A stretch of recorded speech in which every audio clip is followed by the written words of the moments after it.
What's up, guys? Heather Hooker here from the Fit Mom Tribe, and I've been doing this Facebook Live video challenge. I'm 2/3 of the way finished, and I realized I really haven't done that many videos on keto. So this week I'm going to be doing a video series, a Facebook Live video series about keto basics. So let's start today with one question that I get asked all the time, and it's, what can I eat on keto? And I don't know what people are thinking. I don't know if you think that you eat butter all day long or if you eat bacon for every meal. I'm not sure what people's idea of keto is. When you hear high fat, low carb, a lot of times I think people just kind of like freak out. It's not that different than like a normal clean eating, except it's tastier, that's for sure. You're gonna feel a lot more amazing than you are if you stick to a clean eating type of meal plan, which I did. I did a low calorie, low carb, clean eating meal plan for a long time.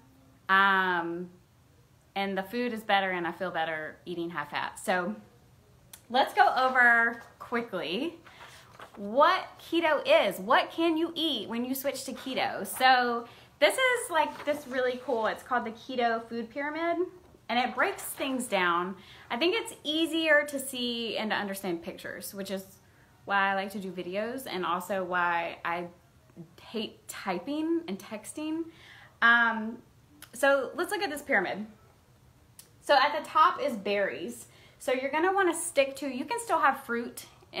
You just want to stick to the low glycemic fruits, which are the berries. So strawberries, raspberries, blueberries, you can have that as your carbs for the day.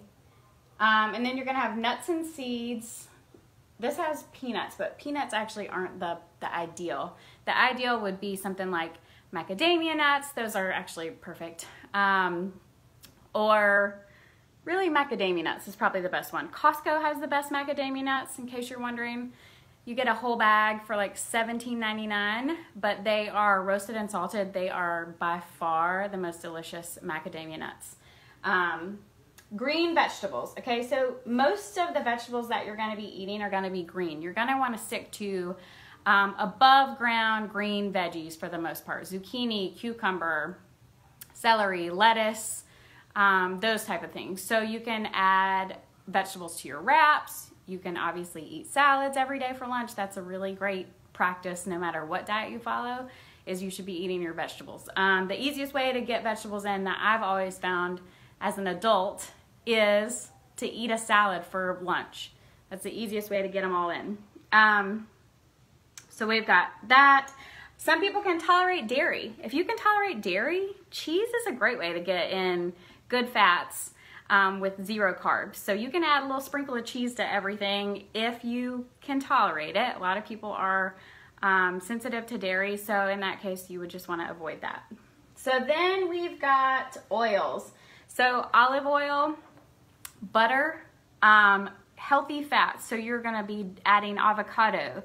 Add avocado to your salads. Add avocado to your wraps for lunch. You can even add avocado to your scrambled eggs for breakfast. You can add these like herbed butters. You can add plain butter, but you can also add herbed butters on top of your steak, on top of your fish, your salmon, on top of your chicken, just anything to add a little bit of extra fat, add a little bit of extra flavor. It's going to help keep you satisfied and full for longer, and it's going to help you avoid that insulin roller coaster. And then we get down to the meats. And this is a common thing that I see. So a lot of people either think that you eat butter and bacon all day long, which is false, or they think that you eat meat all day long, which is also false. But you want to pick the fattier cuts of meat. So you're not necessarily trying to strip all of your meals of flavor and calories. You're trying to keep in the good flavors and the good fats. So as far as meats go, you're going to want to eat bacon, not turkey bacon. Throw that crap in the garbage. Fish, shrimp, chicken with the skin on. Like instead of buying the boneless, skinless chicken breast, which you still can eat those. I'm not saying you can't eat those, but it's gonna fit into your macros better if you get the thighs with the skin on, like the bone-in chicken thighs, and honestly, they taste a lot better. They're not dry and crumbly like the boneless, skinless chicken breast that most people think that they have to eat to lose weight. It's not true.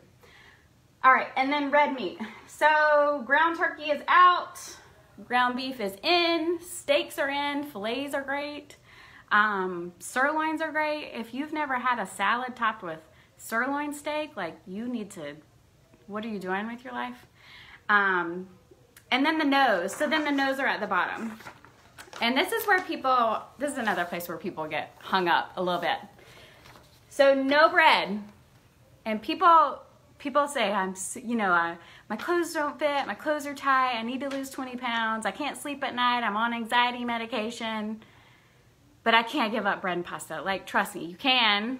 You don't even miss it after, like, the first 3 days are the hardest, and then you don't even miss it anymore. So, no bread.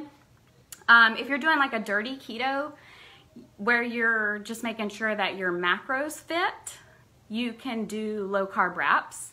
Instead of bread, you can use lettuce. You can make lettuce wrap sandwiches.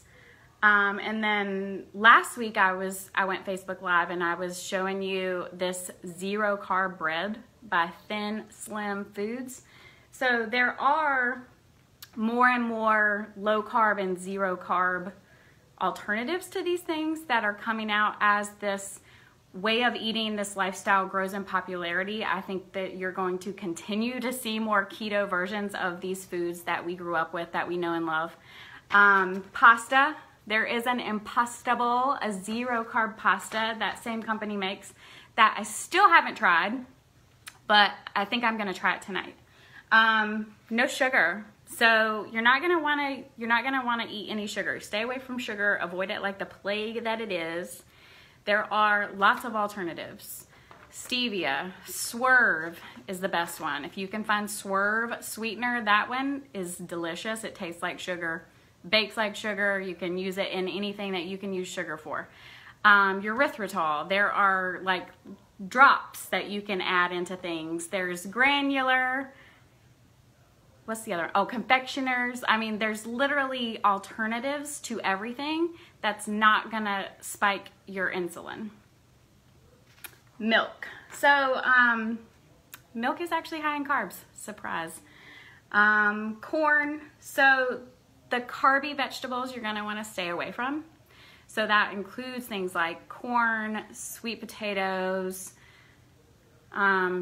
just Google the carb count, but basically you're gonna wanna stick to green above ground vegetables. So no beans, legumes are high in carbs, and then no rice, which you would have to be living under a rock to not know that there is a thing that exists called cauliflower rice, and you can turn it into just about anything. So that's it, that's what you eat. And there's so many different versions of all of your favorite foods that are keto versions, keto friendly, that are gonna help you get into that ketosis, help you get into that fat burning mode. And once you get into that, once you feel how good you were designed to feel, I swear you're not gonna miss the sugar, you're not gonna miss the bread, and you're definitely not gonna miss the pasta. So I hope that this is helpful. If you have been wondering what in the heck I am eating, that's it. That's pretty much it.